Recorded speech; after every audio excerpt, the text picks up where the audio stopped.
Welcome to the deep dive. Today we're getting into something pretty interesting. It's this surprising link, really, between your identity, who you think you are, and your actual behavior, what you do. We've been looking at excerpts from a source called Identity, the Root of Behavior. That's right. And what we want to do in this deep dive is, well, really unpack the main idea from this source, which is that your identity isn't just, influencing your behavior. It's more like the bedrock of it. It suggests that changing what you do isn't only about willpower or building habits. It's tied deeply to your sense of self. Okay, right. Let's get into that. Because the core insight here, and it seems really profound from this material, is that the best way to change your behavior might not be focusing just on the action, but instead shifting your focus to changing who you believe you are. It sort of flips things around. It absolutely does. This source basically argues that most of your everyday actions are just reflections of the identity you hold underneath it all. Like your actions are providing evidence for the type of person you see yourself as. And this happens, whether you've consciously defined that identity or not. So behavior isn't just a thing you do. Yeah. It's more like proof of who you believe you are. Precisely. And that connection is, well, it's really powerful. Our brains seem wired for consistency. Once you take on a belief about yourself, like, I'm a helpful person, or I'm the type who finishes things, you then become, often subconsciously, quite motivated to act in ways that line up with that belief. It just feels more natural to do things that confirm your self-image. Yeah, that self-confirmation thing. That makes sense. The source had a great example about voting, didn't it? Yeah. Really clear. It did, yeah.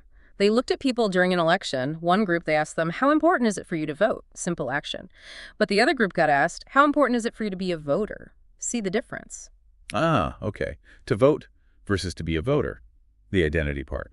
Exactly. And the results were pretty stark. The group prompted to think about being a voter. They were significantly more likely to actually go and vote compared to the group just thinking about the act of voting. Framing it as part of who they are made the behavior stick much better. Because it stopped being just like a task on a list and became more about affirming who they were. Right. And the source points out this isn't just about voting. It applies to loads of areas.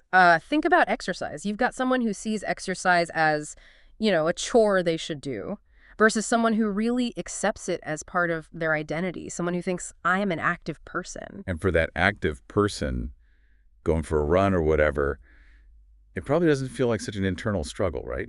Probably not in the same way, no. The source suggests that when your behavior aligns perfectly with your identity, it stops feeling like behavior change that you have to force. You're not really fighting yourself anymore. You're just acting like the person you already believe you are. It feels easier, more authentic, because you're actually reinforcing that self-image. Huh. So the real effort isn't maybe in the running or the voting, but in embracing the identity tied to it. Yes, exactly. That internal resistance tends to drop when the action is just you. Well, being you. This core idea from identity, the root of behavior, is basically saying, look, if you want lasting change, the most powerful place to focus might not be in the behavior itself, but the underlying belief about who you are. Accept the action as part of your identity, and that drive for consistency kind of takes over. Okay, so let's bring this back to you listening. As you think about your own goals, or maybe habits you're trying to build or break, maybe it's working out more or reading every day or learning something new, try looking at it through this lens. Could the difficulty be less about the task itself and more about whether doing that task fits with who you currently see yourself as being? Yeah, and if the source is right, that your behaviors mostly just reflect the person you already think you are, it raises a really interesting question for, self-reflection.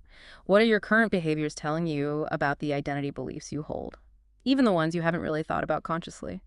Definitely something powerful to consider. So what? Thanks for joining us on this deep dive.